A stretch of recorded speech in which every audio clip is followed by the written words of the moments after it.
G'day everyone, just made it into Leicester Square and up to about 5 minutes ago I was calling it Leicester Square, so I was asking locals for directions and now I'm just laughing at myself, so that's pretty funny. So this morning, it's my second day in London and I decided to do a free walking tour because I find it's one of the best ways that you can actually get to know a new city, often quite affordably. Usually you just leave a tip at the end and get some good historical and cultural information. So let's go check out this tour of West London today. So 44 considered the founding year of London, London being founded by the Romans, okay? Here we have a map of Roman London. So they build up the trading town on the northern banks of the river here. It grows to be about a square mile in size and at its height had a population of about 60,000 people, which is very impressive growth considering, as I say, there was no settlement at all here prior to the Roman settlement, which was called Londinium. Okay, and it begins. Had all the things that you would expect from a Roman area: forum, this grid sections of rows, amphitheatre, fort, defensive wall around it as well. If I was to map modern London onto this, it'd be like St. Paul's Cathedral about here, the Tower of London here, Tower Bridge. London Bridge is still in the same area where the bridges have always been. Moving on to the next peoples, the Anglo-Saxons from northern Germany, southern Denmark, yeah? After the collapse of the Roman Empire, the end of Roman occupation here is considered to be 410, okay? This is when the governor to the province leaves and the Romans give it up, yeah? And then, over in the next good few centuries, the Anglo-Saxons move on over in large numbers, bearing in mind that at one stage during the Anglo-Saxon period in England, there were 7 different kingdoms, okay? So there's no united England at all. However, towards the end of the 9th century, the Kingdom of Wessex has managed to unite south of England under just that one kingdom, Wessex, and so they get busy under the King Alfred the Great. They start to piece together lots of little sort of villages and settlements that have popped up around the old square mile, which is where you can see the thick line. That's the Roman wall, okay? So this is another big period of expansion for London when the Anglo-Saxons start to lay down all these long roads connecting the city, the old Roman square mile, with all these other villages and things around, okay? And then come 1066, okay? 1066 is a super important year.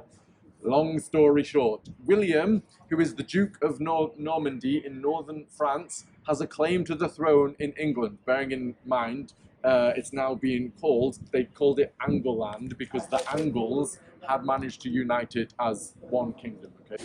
So William, back in Normandy, has a claim to that throne, sailing over the Channel, landing on the south coast near Hastings, breaking through the Anglo-Saxon defences there, marches on up to London to be crowned as King William I in Westminster Abbey, Christmas Day of 1066, yeah? And the monarchs to this day, you know, they're the first and the second and the third, etc., from King William I of 1066, okay? The Anglo-Saxon kings prior to William I don't count in that, okay? So this is somewhat kind of unofficially considered like the start of the state of England as we might consider it today, right? He's also known as William the Conqueror, as they go on to conquer England. About a century and a half later, they move into Wales and incorporate that as a principality, like it still is today. Now, if we jump forward the timeline again, let's take, for example, 1500. What's happening in London? Well, now London has grown a lot. It is the second biggest city in Europe, with a population at the time of about 200,000 people, second to Paris, okay? But in terms of the map, we had, so the old Roman square mile, the city, yeah? Westminster, where the courts were based and the parliament's based. On the other side of the river, a bit of Southwark and a little bit kind of in between, but really for London in 1500, that was about it, yeah? So jump on forward, another very important year, 1603. This is important because Queen Elizabeth I of England dies with no children to succeed her, okay? So her cousin, who is King James VI of Scotland, is invited to become King James I of England and Scotland. Okay, do we see where this one might be going? We have two separate kingdoms, yes, but now just one monarch over the both of them, okay? Until 1707, when the Act of the Union unites the two kingdoms, okay? And this is when the term the United Kingdom starts to be used, yeah? Jump on forward to the 19th century, which is so important for London's growth, okay? Consider this. At the start of the 19th century, London's population is just below 1 million, okay? By the end of the 19th century, London's population has surpassed 5 million, making it the most populated city in the entire world at the time, yes? Also the richest city in the world, politically speaking, the superpower of the world as well. However, despite all of that, for your average Londoner knocking about London, it wasn't exactly a super nice place to be. Because of all the migration into the city, the population had like shot up, yes, and the city hadn't really expanded very much.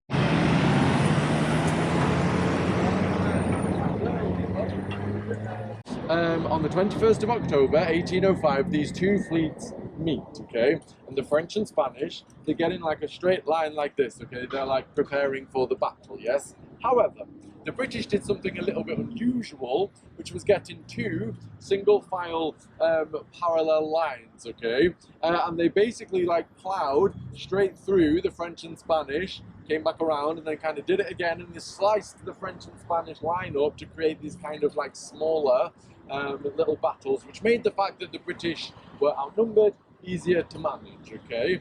I also will tell you a little bit about the man here, very important man. This is Lord Admiral Horatio Nelson, and this is known as Nelson's column, okay? Size comparison here as well, talking about the ships and things. The average amount of cannons to have on a warship at the time was about 75, right? Nelson's ship was called the HMS Victory, and it had 105 cannons on it, okay? So for its time, it really was like huge, yeah? So by the end of the Battle of Trafalgar, the French and Spanish had lost 19 of their 33 ships, and the British had lost 0, not one ship. So as you can imagine, like, come on, this was height of the Napoleonic Wars. They've just written off Napoleon's fleet without losing a single ship, and they were outnumbered at the start of the battle, okay? So this, as I'm sure you can imagine, was a very large victory for the British, yes?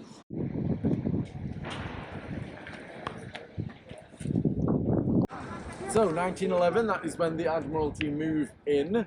So when Winston Churchill was First Lord of the Admiralty during World War I, this is where he was based. Also Ian Fleming, who wrote the original James Bond stories, he was based at Admiralty Arch as well during World War II. So we like to think this is where some of his inspiration for James Bond came from. Then it was used kind of less and less by different departments within the government until 2012, okay? In 2012, the government basically started this policy of downsizing, trying to get rid and make money off some of their kind of excess buildings. And Admiralty Arch got swept up in that and was leased out to a Spanish property investor for £65 million.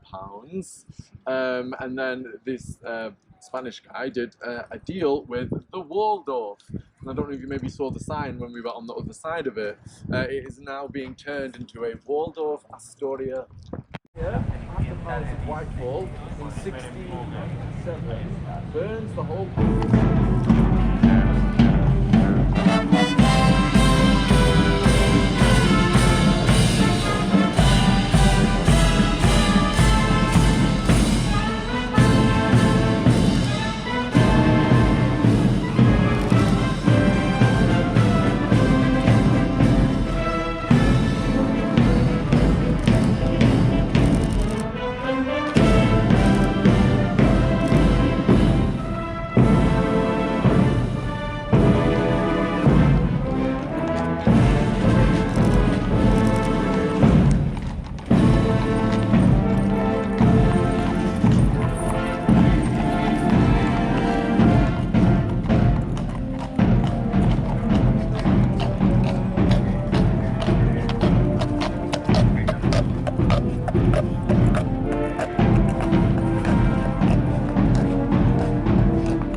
never had that before. All of the palaces and the royal residences and things, if they're flying the Union Jack, it means that the residents are not there. If, however, they're flying the Royal Standards flag, it means that they are there, okay? Buckingham Palace's title is the working home of the monarch, okay? So in that sense, Buckingham Palace to the Queen is kind of like the office, and so she only comes here if there's like something to do, some kind of event or duty or whatever. It was